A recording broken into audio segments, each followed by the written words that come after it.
এই মুহূর্তে আমি ঢুকে পড়েছি একটা বিশাল মাছ ধরা জালের ভেতরে।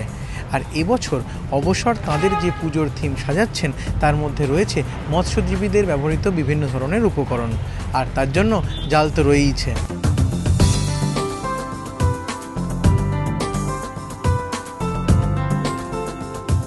জেলেরা যে ধরনের উপকরণের সঙ্গে প্রতিটা মুহূর্তে অঙ্গাঙ্গিভাবে জড়িত থাকে, সেই ধরনের উপকরণগুলো দিয়েই আমাদের মণ্ডপ সজ্জা।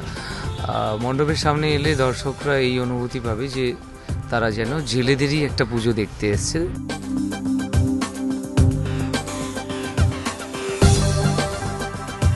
আশা তো প্রতি বছরের মতো এবারেও আমরা বিরাট আশায় আছি, কারণ আমরা এবারে যে গৌরাঙ্গদাকে নিজের সঙ্গে পেয়েছি, এটা আমাদের একটা বিরাট সৌভাগ্য।